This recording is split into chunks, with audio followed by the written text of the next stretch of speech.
A lot of people say they want to be a rancher, but there's one thing that nobody tells you before you start ranching. People will start to tell you, like, this is what you should do. This is what type of cattle you should have, cow, calf, feeder cattle, blah, blah, blah. All that is good. You need to have that experience. You need to get it from an older person, an older rancher, gain that experience, and all that is good. You know, one thing that we talk a lot about in Agri Summit is, you know, the profitability side, making sure you can track your finances, know how to calculate your break even, to make sure that you're being profitable. All that stuff is necessary. But there's one thing that I rarely hear people talk about. Ranching is stressful. Boys are coming in, ready for the feed. Ranching can be different than a lot of other types of jobs. If you've never grown up on a ranch and you want to start a ranch, do I think that's a great idea? Do I want to bring back more family operations, small family ranches? Absolutely. We want to do that. It is needed for rural America. It's needed for our small towns. And honestly, it is needed for the consumers. But with that being said, you can't just step into the game and just expect to know what you're doing. There's a lot of capital tied up when you get started. Even if you start small with 3 steers like I am, there's still a good amount of capital tied up. Because steers, you know, especially right now, are worth quite a bit of money. The feed that you are providing for these steers costs money. And yes, it's quite a bit per day. The infrastructure, if you've never had it, the land, the yardages, even if you're renting it, which is a great way to go if you're just getting started, it still costs money. So you have a lot of money tied up in this thing right away. So there's financial stress, obviously. What else? The cash flow is very, very limited. Usually, you're only getting cash one time per year, especially if you're starting small. Now, if you want to do a direct consumer beef business and you want to spread it out throughout the year, that's fine. If you have a little family feedlot, you can spread that out through year. If you're cow calf, typically you're going to have that one time per year, but maybe let's say you calve spring and fall calves. Okay, well, there's 2 different cash crops.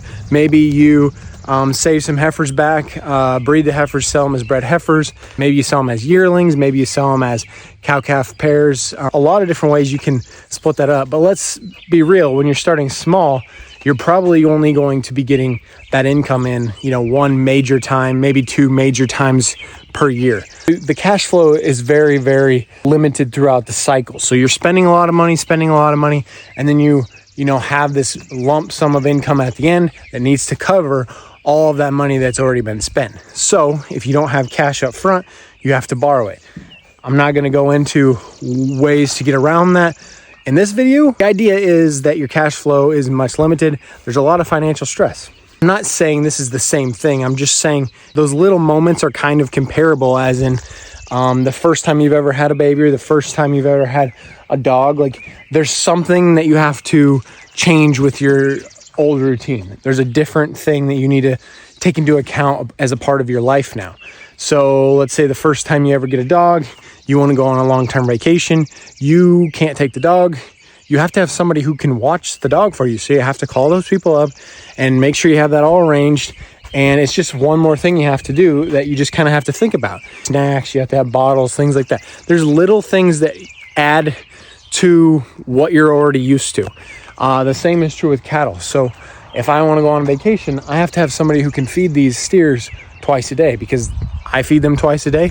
Somebody has to step in and fill my role. If I can't do that, then I can't go on vacation.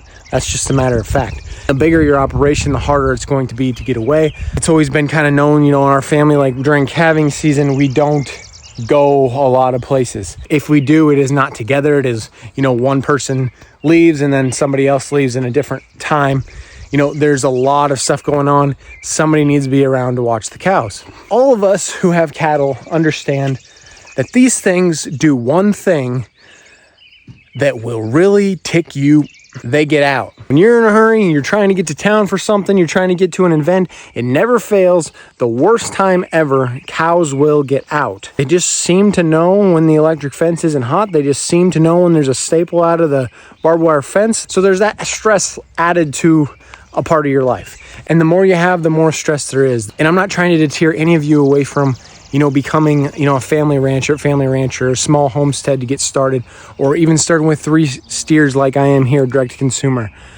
I want more family ranchers. That's the goal of this channel. That's the goal of, Agri Summit, helping those family operations become more profitable so they can pass it on to their next generation. If you're interested in that, link in the description. But I wanted to be real because I don't want people to think that it's just super easy. And I don't want you to just get started and spend a lot of money and get into it and then quit right away, because that is not ultimately going to help our cause. If we want more family ranchers, we need people to be prepared before they go and add that risk to their life, before they add that stress to your life. It's just like those other areas, like we mentioned, you have to be prepared ahead of time. And there's always going to be an adjustment period where there's things you weren't prepared for, but you can still do some of the due diligence of learning some of these things ahead of time. So you're limiting that stress, you're limiting the risk, and ultimately you're setting yourself up for success. If you guys have a topic you want me to cover on this channel, let me know. As always, I appreciate you guys. Subscribe if you haven't subscribed. The more subscribers I have, the more value, the more time, the more effort I can put into these videos. See you guys in the next one. God bless.